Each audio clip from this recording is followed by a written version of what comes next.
Morning, Brian. How you doing? I'm all right, man. I'm good. How about you? Doing great. It's great to have you on the show. I mean, it's a real honor to be talking to you. Um, Oh, thank I'm, you, man. Thank you. I Thanks mean, for having me. I've heard a lot of your stuff over the years, and you've got such an amazing resume and such a huge footprint on the history of a lot of music I love. So I'm really glad to see that you're putting out this new music with Adrian Younge and Ali Shaheed Muhammad, like another two artists that I'm a huge fan of. Same here. And I figured a good way to start this talk out is maybe you could tell the listeners a little bit about this series that you've joined them in working on, the Jazz is Dead series. Yeah. Okay. That's cool. Um, so it was about 2 years ago now, I suppose. Yeah, and a little bit more than 2 years.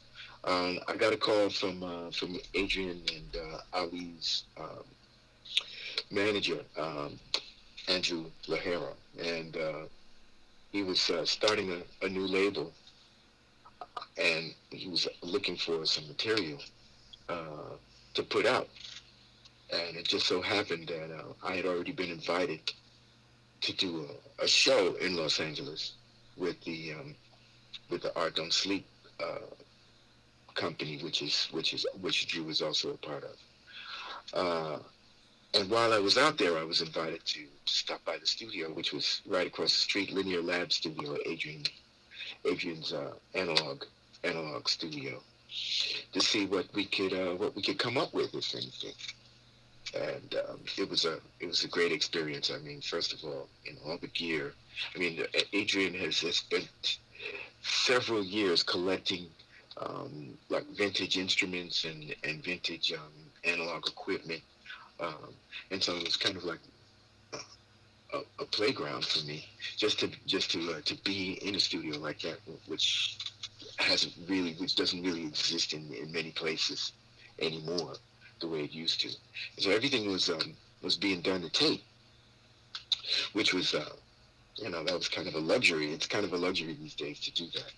But we started working on some ideas.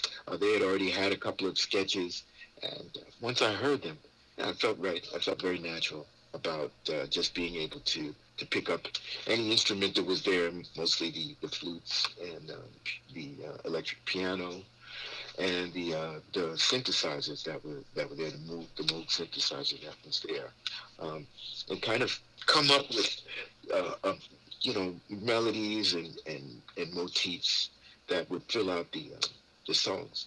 Yeah, so that's basically how we did it, and for at least one song we did, Opium Sun Shower. We had no idea what we were going to do. We just went into the studio, myself and Adrian Ali and the drummer Malachi Moorhead, and we came up with that piece, which seems to be a piece that people really really like. Yeah, I love the whole vibe of the record. Malachi, it was my first time hearing him play, and he sounds amazing on the drums. I mean, I can't wait to He hear is. more. Do you guys have live shows planned with this material?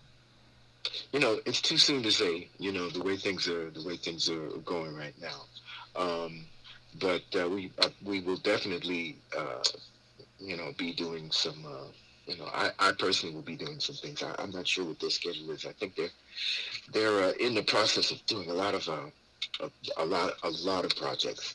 So I'm not even sure when they would even be available for that. But I plan to make um, if things permit, I probably will be doing a tour sometime in the spring of 22. Very cool. Yeah, I'll definitely be looking out for it. But yeah, I mean, I'm sure the two of them are busy. I mean, the series that they've been doing, they've had a lot of great artists on it. Do you have a particular favorite out of the other records in the series? Oh, all of them. I mean, basically all of them are great. I'm a big fan of Azimuth, so yeah, I was so happy to like to hear some more stuff from them. Um, I worked with Gary Bartz years ago, so it was great to hear. And I also worked with Roy, so it was really great to hear uh, some more input or some more output rather from them. Um, Joao Donato, Doug Karn. I've always been a big fan of. So no, it was just a thrill, first of all, to be associated with some of those people who are my idols, and my older brothers, and it's hard to believe that I'm like the youngest of probably of the crew. Yeah, but I mean, you say it's an honor to be associated with them, but you've been associated with huge names for a long time now. I mean, that was the Roy Ayers one is probably the first one that I heard of the series. I mean, that was the Yeah, number two in the that was series, number two. Yeah, the and first one was a compilation. Yeah. yeah, and that one that one's probably the other one I've listened to the most. And but I knew that you had already worked with Roy Ayers in the past. Did you Yes. um you worked with him? What was it? The late '80s? I recorded with him in the late '80s, and I would say it must have been in the '90s, maybe in the early 2000s that I was asked, on occasion to sideman with him. So yeah, I did some sideman work with Roy, and as far as Gary is concerned, I was on a tour in the early '80s with Phyllis Hyman when Gary joined up when we got to San Francisco and completed the tour with us. And Okay, that was a yeah, that was but I mean that was an honor. now was that around the time that you met Roy, or had you known him for a while? Because at that point you had many albums out, correct? Funny, like it's funny when you say that because actually I had met Roy in the '70s, in Washington D.C. Roy spent a lot of time in Washington. I believe that he was even affiliated with our booking agency at one point.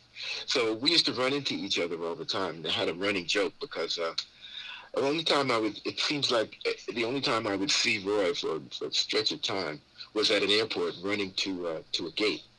And after about the third or fourth time this happened, you know, we just looked at each other and said, "Okay, hey, how you doing? Okay, gotta go."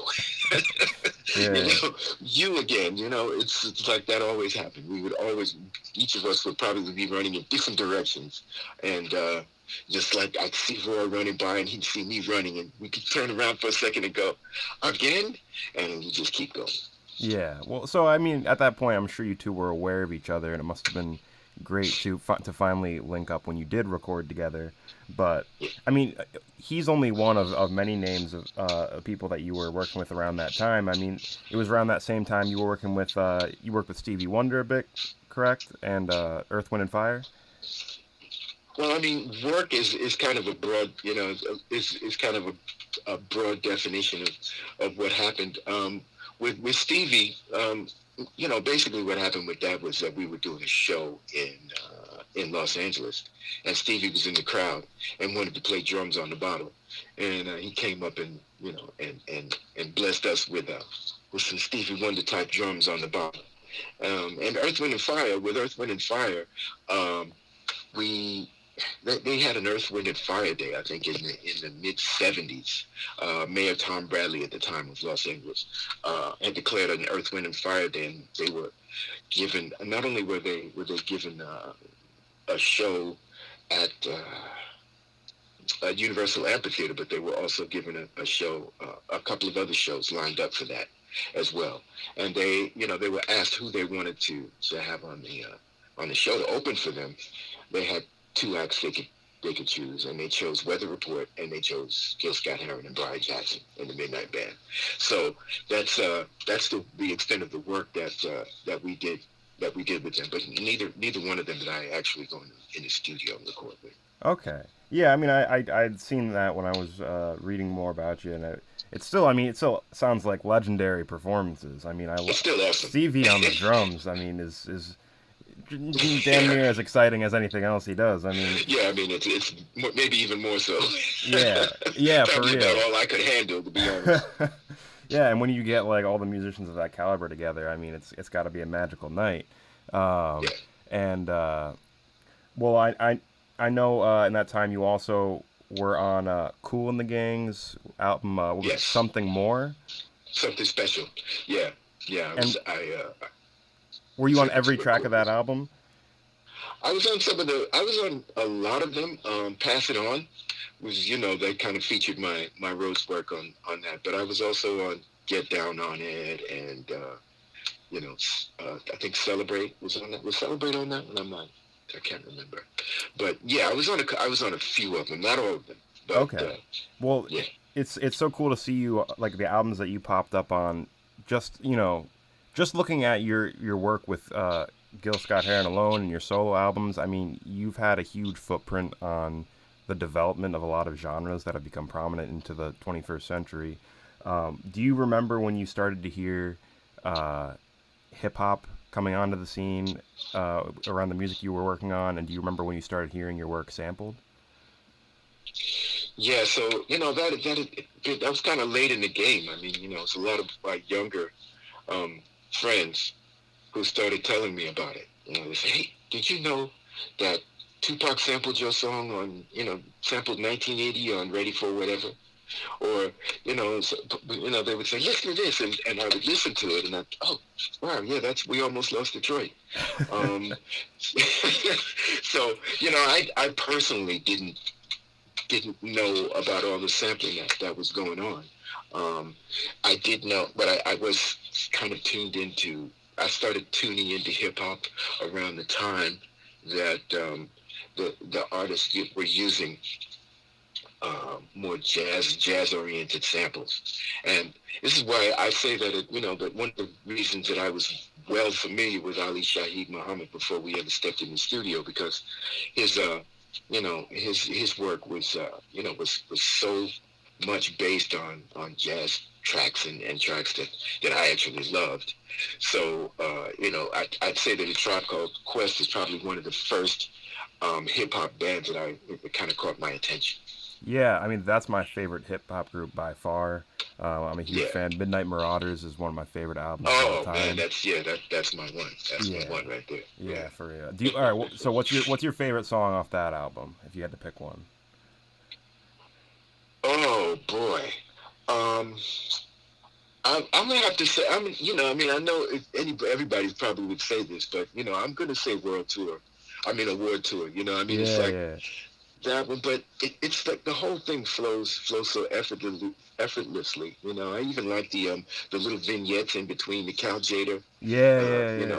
vignettes in between. I mean, those are super cool too. It's so Um, perfect. It's a perfect album in my opinion. I lost my wallet. All Yeah, those, man. It just, I can't really pick one.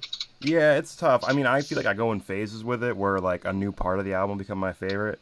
But recently, Yeah. lyrics to go and God lives through at the end have been Mm, like it shifts around for me a lot. I can never I decide, gotta, but I such gotta. You know what? I gotta do. I gotta get back into that. Now that you say that, I think it's time to kind of delve back into that album for sure.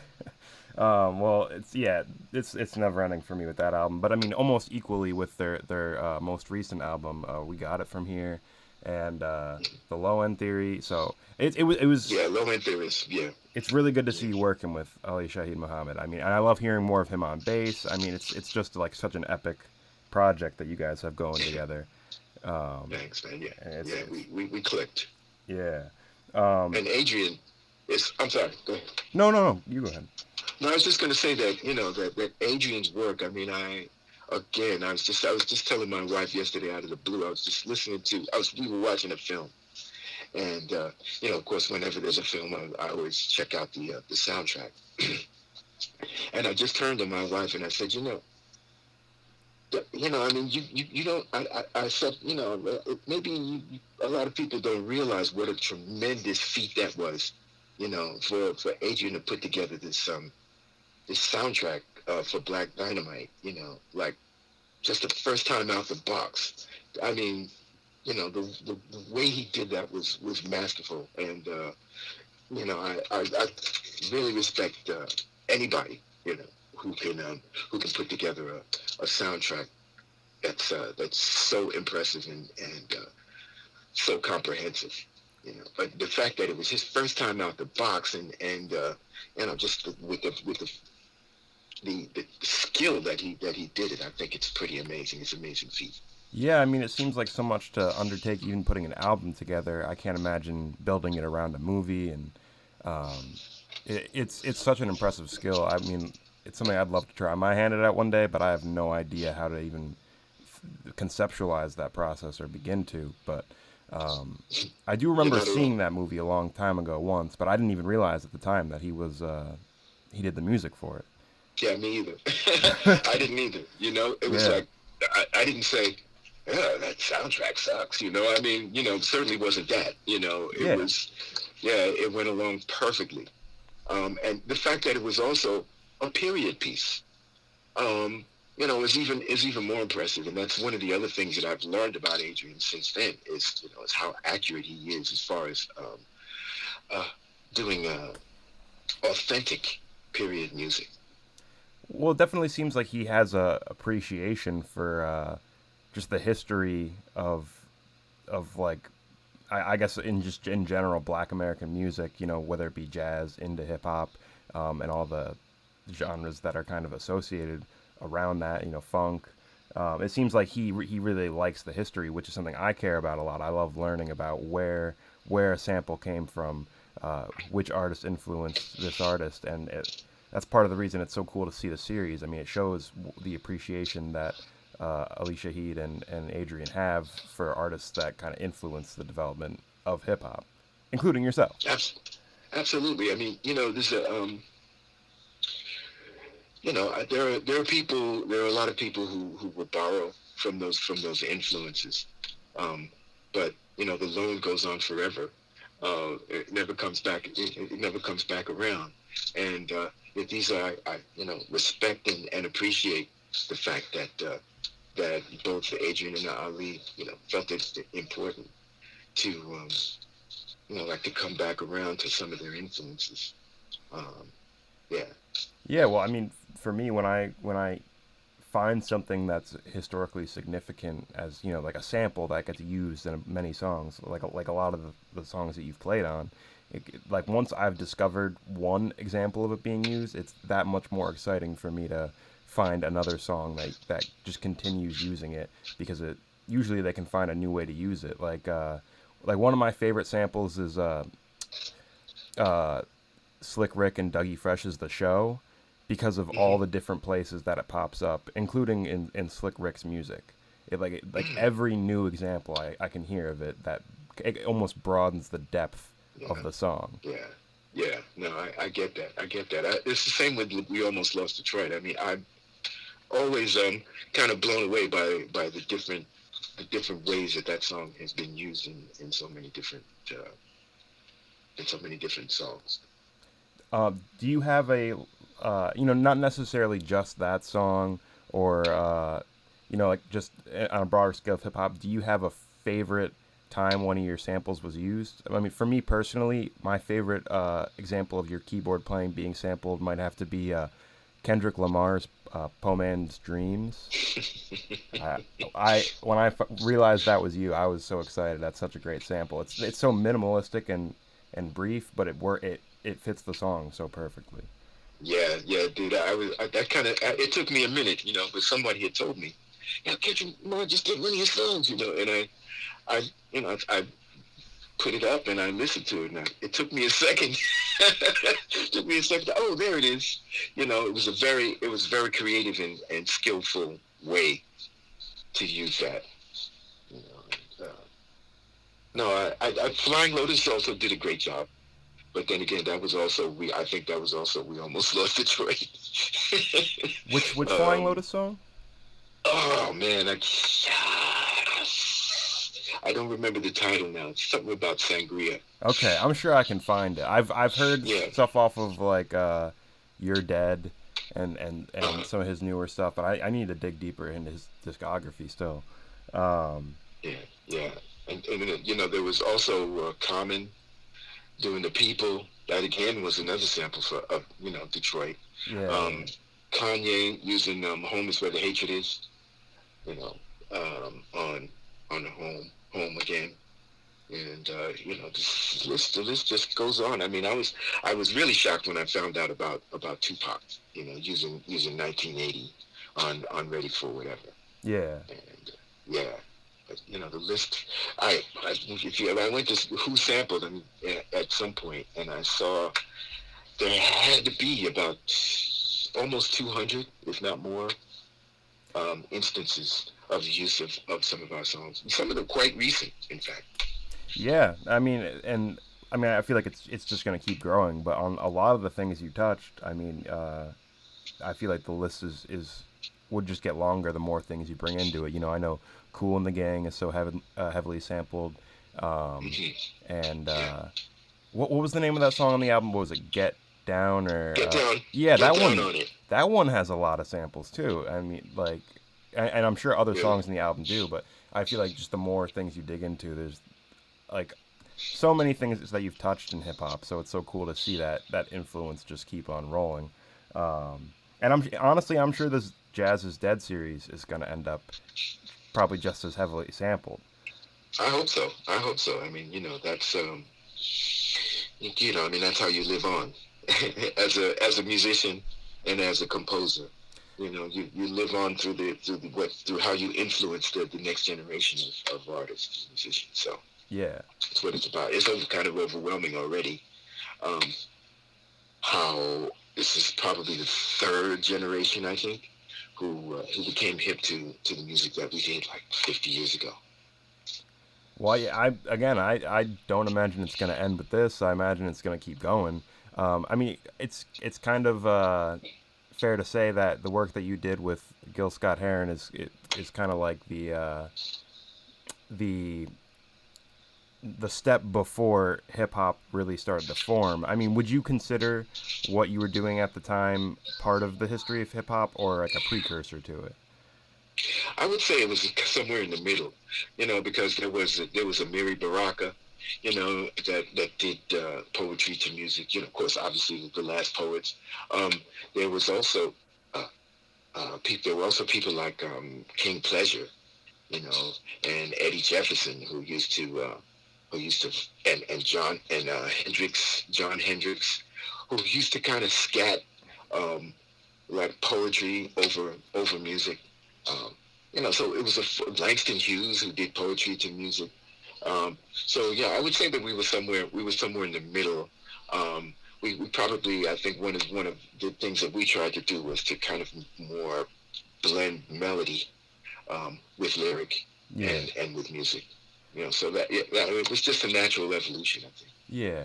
Now, when you first started hearing poetry at this time, when you first met Gil Scott Heron, were you hearing a lot of poetry without music? Like, do you feel like there were poets that were moving you as much without the aid of music? Because for me, I feel like hip hop has always been able to move me more than standalone poetry or reading poetry. And I don't know what it felt like before hip hop was a thing. Yeah. So well, when I used to read poetry, I mean, when I used to, I mean, I still do, but when I was reading poetry, I'd probably always put some music on while I was reading it. Okay. But no, the first time that I became interested in Gil's uh, writing was actually through a song that he wrote.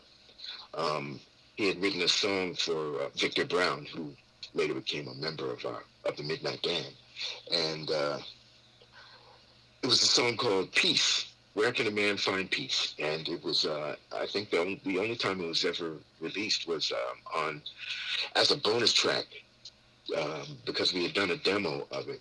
It was on a bonus track on Flying Dutchman. I think it was the Free Will album, where I think a bunch of demos that we had recorded with our first band, Black and Blue, um, was put. But no, I didn't know about his poetry until we became friends, and he told me that he had written a book of poetry, and that he was working on a novel. And since we were friends, he would send me copies. He'd shoot me copies of like the latest edits that he was doing on his book, The Vulture, and with a bunch of other friends, and we'd sit around and talk about it, offer our critiques and suggestions and that kind of thing. Okay. Okay. Very cool. Um, I I guess on a similar tangent to crafting poetry and I guess the craft of hip hop and the way hip hop artists create characters. I want to know how what comedians that you're familiar with that have influenced you in the past, and do you Oh, find that the process of creating a comedic character is similar to the process of creating like a character in poetry or in hip hop? oh, absolutely, absolutely. I mean, they're very, very closely related. And when you start looking at people like, say, for instance, Red Fox or Nipsey Russell, back in the day, you can definitely, you can definitely hear that kind of rap. Um, what they were doing. They would like fall into a rap kind of a thing, where things rhymed and it had a certain cadence. It wasn't like their complete act, but it was certainly like a part of their act, usually toward the close.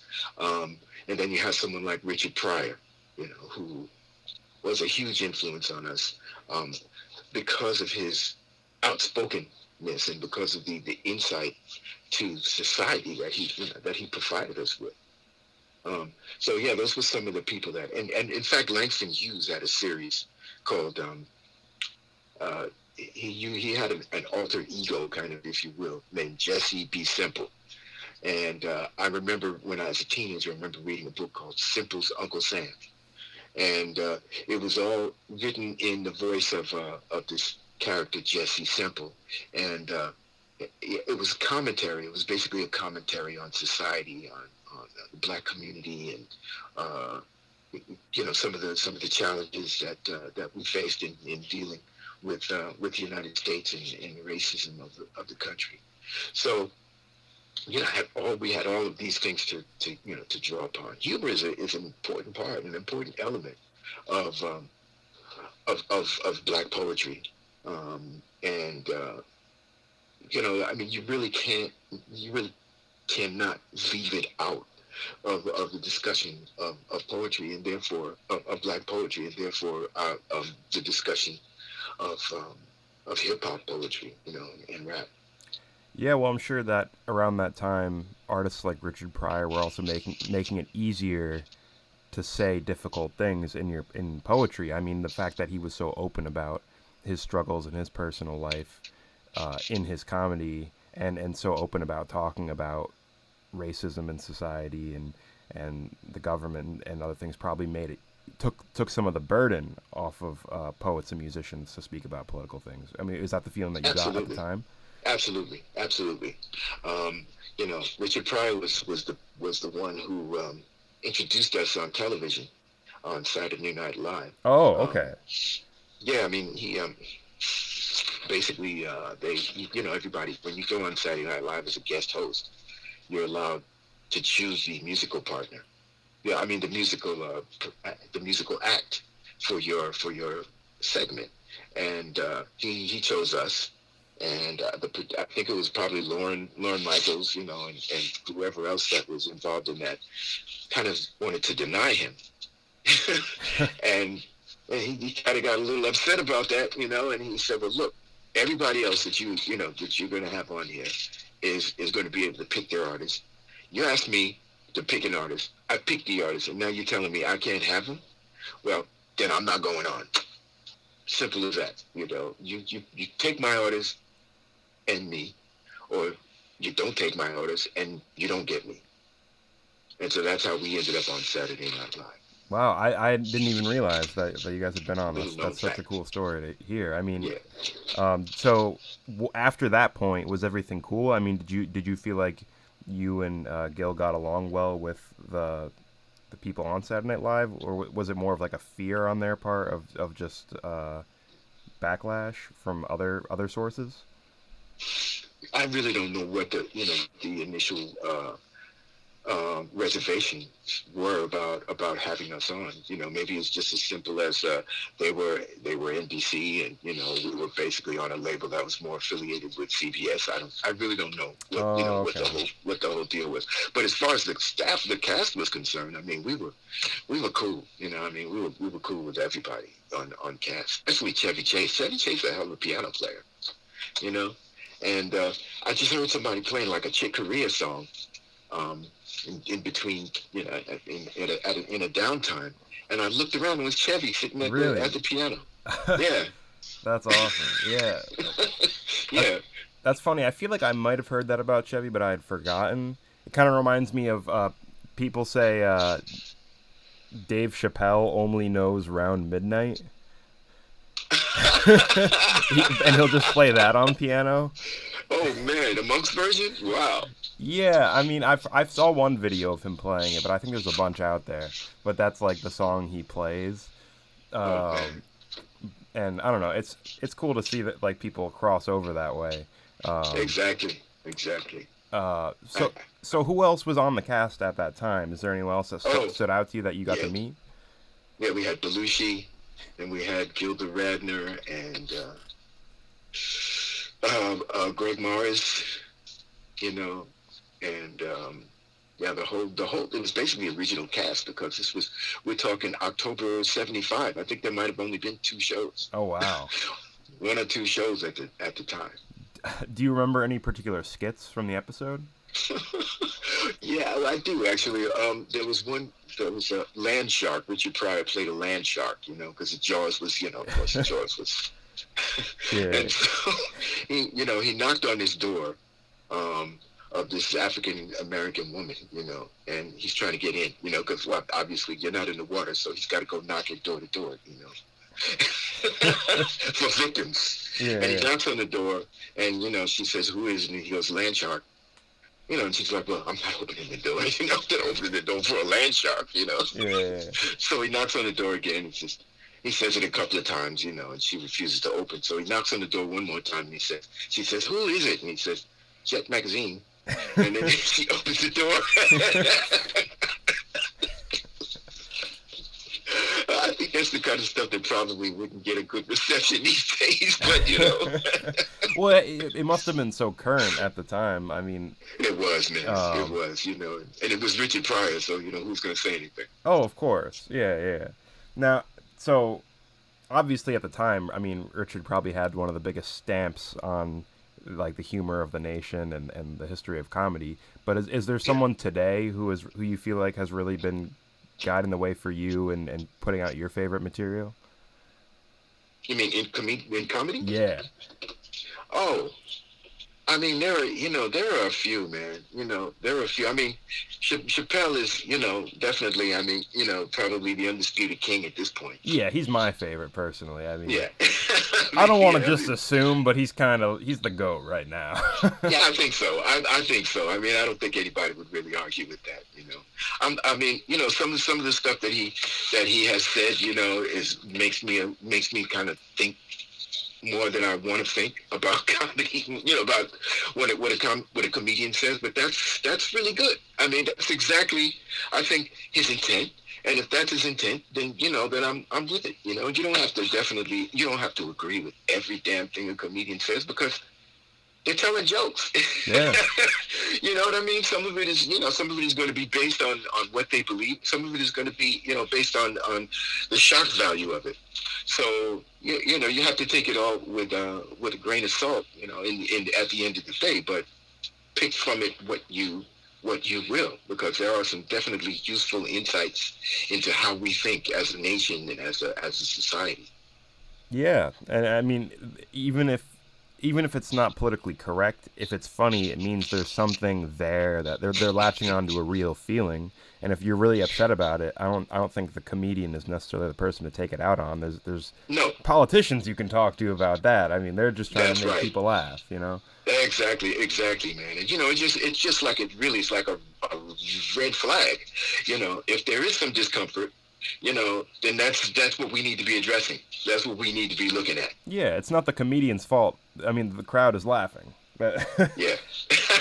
you They're know, laughing, whether they're laughing uncomfortably or because they can relate or whatever, you know, it's something to take a look at more deeply. You know, yeah. and that's their job.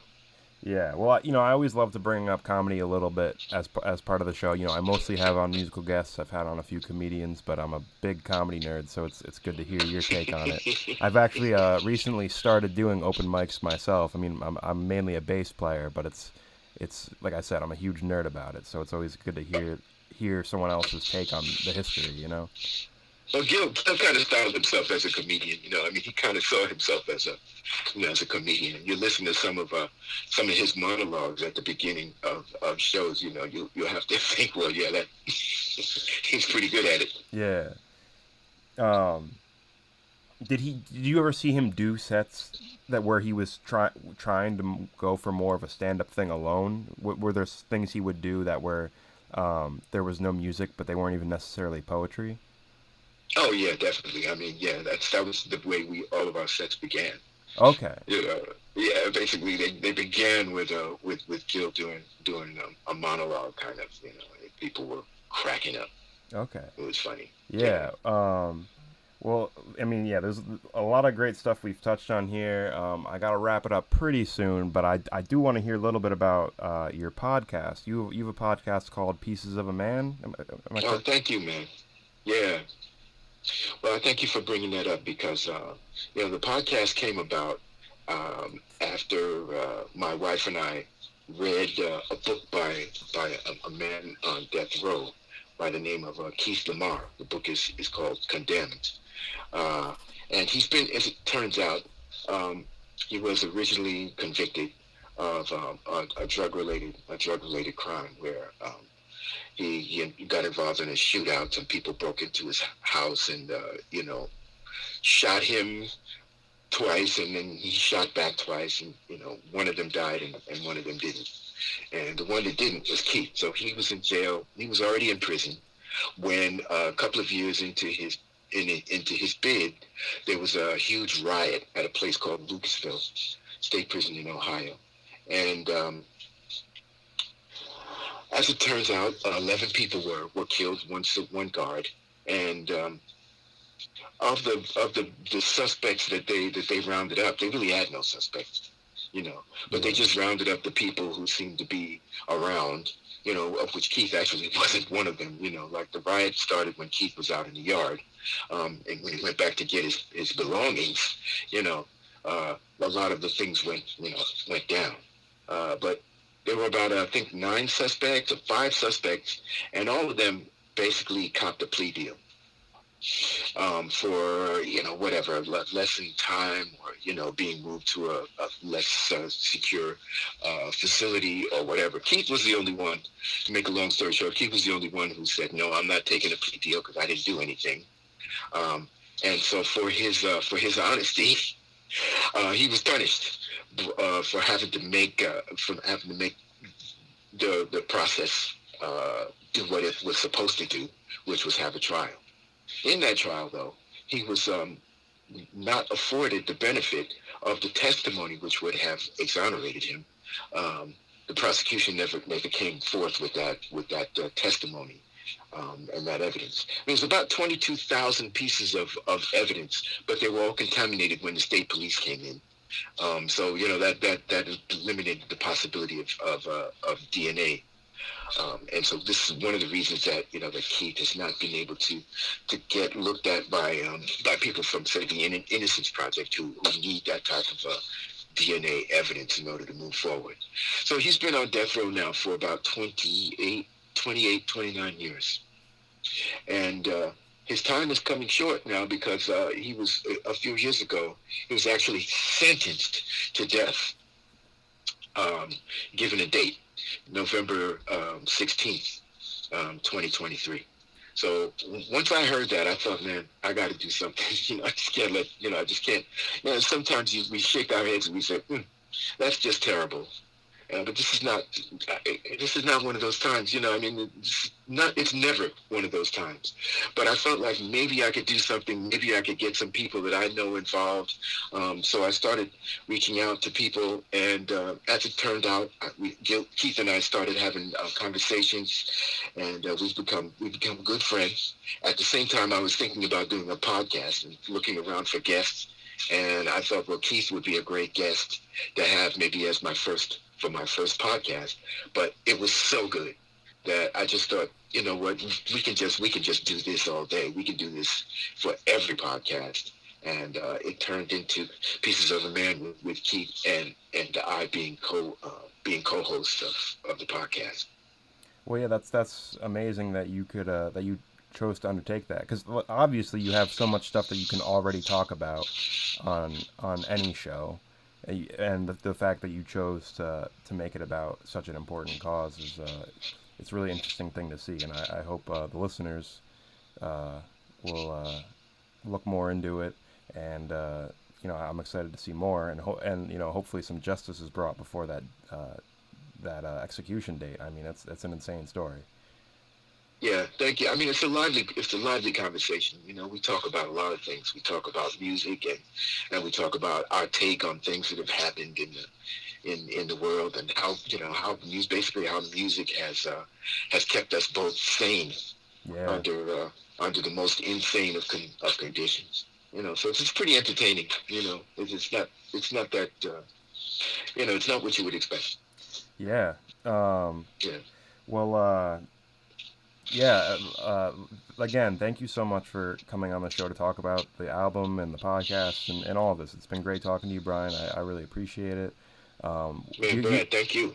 do you have anything else that the listeners should be keeping an eye out for? Do you have anywhere you want them to go check you out online? Oh, yeah, yeah. I mean, definitely. Please go to my Instagram to find out what's going on in in the current times. Is Brian underscore Jackson. There's two underscores between Brian and Jackson.